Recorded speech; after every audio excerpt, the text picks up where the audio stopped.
सभी विद्यार्थियों का मैं अपनी हिंदी की कक्षा में पुनः स्वागत करता हूं। तो विद्यार्थियों, आज हम सब पढ़ेंगे उपसर्ग। इस पाठ को पढ़ने के बाद हम सबको निम्नलिखित ज्ञान प्राप्त होगा कि उपसर्ग की परिभाषा क्या होती है, उपसर्ग के प्रकार क्या होते हैं, संस्कृत के उपसर्ग, हिंदी के उपसर्ग, अंग्रेजी के उपसर्ग और उर्दू भाषा के, अरबी भाषा के उपसर्ग आदि सभी प्रकार के उपसर्गों के बारे में हमें ज्ञान प्राप्त होगा। तो आज हम प्रत्यय की चर्चा ना करते हुए सिर्फ उपसर्ग की चर्चा करेंगे। तो विद्यार्थियों, आज हम देखते हैं कि उपसर्ग किसे कहते हैं और उपसर्ग के प्रकार कौन कौन से हैं और उपसर्ग के बारे में हमें क्या जानकारी मिल सकती है। इस पाठ के माध्यम से आज हम इसका अवलोकन करेंगे। तो विद्यार्थियों, उपसर्ग की परिभाषा देखते हैं। क्या लिखा है, पढ़ते हैं। उपसर्ग शब्दों के वे अंश हैं। ठीक है, ये शब्दों के अंश नहीं है, शब्द नहीं है, शब्द के अंश हैं। शब्दों के अंश हैं जो किसी शब्द के आरंभ में लगकर उसके अर्थ को बदल देते हैं, शब्द के पहले लगते हैं। तो इसको अगर सरल भाषा में अगर इसको बोलना हो, इस परिभाषा को, तो क्या बोल सकते हैं कि जो शब्दांश, ध्यान दीजिएगा, ये शब्द नहीं है, शब्द के अंश हैं। ठीक है, इनका अपना कोई अर्थ नहीं होता, बल्कि ये शब्द के आरंभ में लगकर उसके अर्थ में परिवर्तन कर देते हैं अथवा विकार उत्पन्न कर देते हैं। ठीक है, तो इसको साधारण भाषा में क्या बोलेंगे कि जो शब्दांश शब्दों के आरंभ में लगकर उसके अर्थ में परिवर्तन कर देते हैं या उसमें विकार उत्पन्न कर देते हैं, वे उपसर्ग कहलाते हैं। जैसे यहां हम उदाहरण के तौर पे देखते हैं, जैसे अनु। अनु एक उपसर्ग है और अनु का जो अर्थ होता है वो होता है पीछे या समान। तो यहां पर अनु प्लस रूप, जो रूप लिखा है, ये रूप जो है मूल शब्द है, लेकिन इस मूल शब्द के पहले हमने क्या लगा दिया, अनु। तो अनु प्लस रूप इक्वल टू अनुरूप हो गया, के समान। जैसे मोहन राम के अनुरूप ही दिखता है, इसका अर्थ क्या हुआ कि मोहन जो है वो राम के समान ही दिखता है, जैसा राम दिखता है वैसा ही मोहन दिखता है। तो इस प्रकार से ये शब्द एक, इसका उदाहरण के तौर से हमने समझा कि ये कुछ शब्द ऐसे होते हैं जो शब्द अंश होते हैं, शब्द के अंश होते हैं और उनको शब्दांश कहा जाता है, उन्हें उपसर्ग भी कहते हैं। और ये उपसर्ग शब्द के पहले जुड़कर उसके अर्थ में विशेषता ला देते हैं अथवा परिवर्तन ला देते हैं। आगे बढ़ने से पहले मैं सभी विद्यार्थियों को यह स्पष्ट कर देना चाहता हूं कि उपसर्ग शब्द दो शब्दों से मिलाकर बना है, उप तथा सर्ग। उप तथा सर्ग से मिलकर यह बना है उपसर्ग। उप का अर्थ होता है पास और सर्ग का अर्थ है सृष्टि, यानी शब्द के पास पहुंचकर उसमें जुड़कर नए अर्थ की सृष्टि करना, यानी नए अर्थ का निर्माण करना या उसमें नया भाव पैदा करना उस शब्द में। तो ये शब्दांश, फिर से मैं बता देता हूं, जो शब्दांश शब्द के आरंभ में जुड़कर उसके अर्थ में विशेषता अथवा परिवर्तन लाते हैं, वे उपसर्ग कहलाते हैं। जैसे मान, एक शब्द है मान।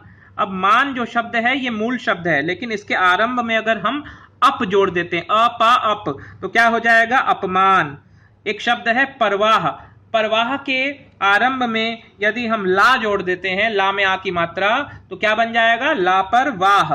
डर, डर एक मूल शब्द है, लेकिन डर के पहले, डर के आरंभ में अगर हम नी जोड़ देते, ना में छोटी ई नी, तो क्या बन जाएगा, निडर।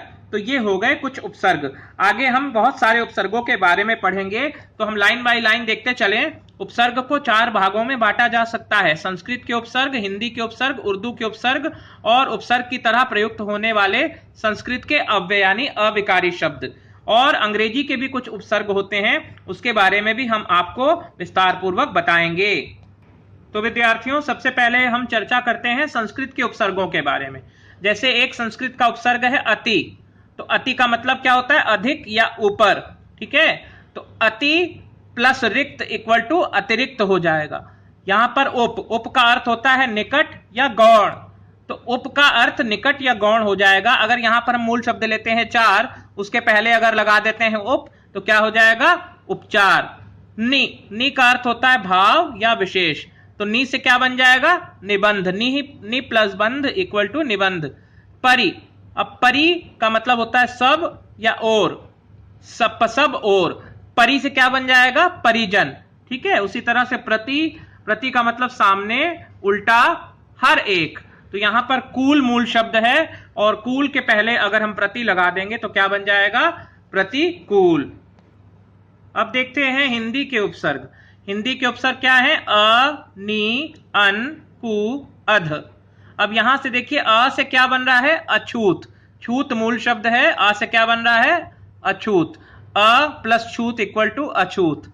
नि प्लस डर इक्वल टू निडर। अन प्लस पढ़ इक्वल टू अनपढ़। कु प्लस मति कुमति। अध प्लस पका इक्वल टू अधपका। तो ये कुछ हिंदी के उपसर्ग हैं। संस्कृत के भी उपसर्ग अभी हमने पढ़े, अब हिंदी के उपसर्ग के बारे में हम जान रहे हैं। ये तो कुछ उदाहरण हैं, मैं अभी आपको बहुत सारे अन्य उदाहरण भी प्रस्तुत करूंगा आपके समक्ष। उपसर्ग की 3 विशेषताएं कही जाती हैं, इसके बारे में हम सभी जान लेते हैं। पहली विशेषता क्या है? फर्स्ट नंबर, शब्द के अर्थ में नई विशेषता लाना। पहली विशेषता क्या है उपसर्ग की? कि किसी भी शब्द के अर्थ में एक विशेषता ला देता है। जैसे बल, बल मूल शब्द है, लेकिन वहां पर अगर हम प्रा उपसर्ग लगा देते तो क्या हो जाएगा? प्रबल। वो शब्द एक विशेष अर्थ में प्रयुक्त हो रहा है। अब यहां पर शासन, शासन करना एक आम बात है, शासन, लेकिन यहां पर अनु उपसर्ग लगा देते तो क्या हो जाता है? अनुशासन। तो किसी भी शब्द की विशेषता को उपसर्ग बढ़ाता है और उसमें परिवर्तन भी लाता है। तो पहली विशेषता क्या है? कि शब्द की विशेषता को बढ़ाना, उसमें नई विशेषता प्रकट करना। दूसरी विशेषता क्या है? कि शब्द के अर्थ को ही उलट देना। जैसे सत्य है तो उसका उल्टा क्या हो जाएगा? असत्य, अ उपसर्ग लग गया। यश, तो उसका उल्टा अर्थ क्या हो जाएगा? अपयश। तो यहां पर अप लगा दिया तो क्या हो गया? अपयश हो गया। यश का मतलब कीर्ति, प्रसिद्धि, अपयश, अपयश का मतलब अपमान। ठीक है, तो शब्द के अर्थ को उलट देना दूसरी इसकी जो विशेषता है वो है। और तीसरी विशेषता क्या है उपसर्ग की? कि शब्द के अर्थ में कोई खास परिवर्तन ना करके मूलार्थ यानी मूल अर्थ के इर्द गिर्द अर्थ प्रदान करना। जैसे विशुद्ध, शुद्ध का मतलब साफ सुथरा पवित्र, विशुद्ध का मतलब भी साफ सुथरा पवित्र होता है। तो ना इसमें अर्थ में इसका कोई विपरीत असर पड़ा अर्थ में, ना तो अर्थ की, ना तो शब्द के अर्थ में कोई ये विशेषता लाया, बल्कि उसी शब्द के मूल अर्थ के आसपास ही ये एक और नया शब्द गढ़ जाता है, एक नया शब्द बन जाता है, परिवर्तित हो जाता है। जैसे शुद्ध की जगह हमने क्या लिख दिया? विशुद्ध। भ्रमण की जगह क्या लिख दिया? परिभ्रमण।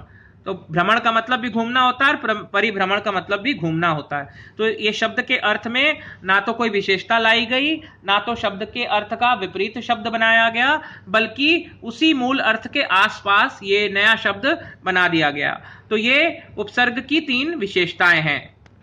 विद्यार्थियों, मैंने पहले ही बताया है कि हिंदी बोलते समय हम संस्कृत, हिंदी, अंग्रेजी और उर्दू चारों भाषाओं के उपसर्गों का प्रयोग करते हैं। अब ऐसा क्यों है? क्योंकि हिंदी भाषा जो है वो कई भाषाओं के मेल से बनी हुई है।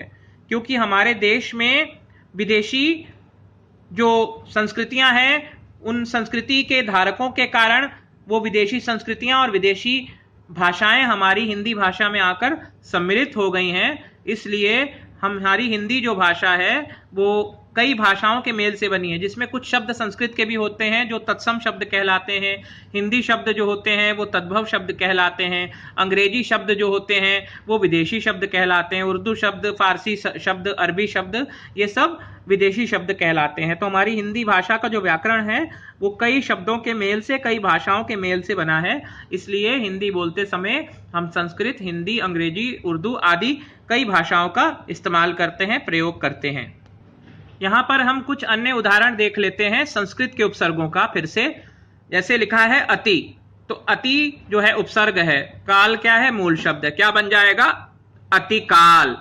रिक्त मूल शब्द है और रिक्त मूल शब्द है, उसके पहले अगर हम अति लगा देते हैं तो क्या बन जाएगा? अतिरिक्त।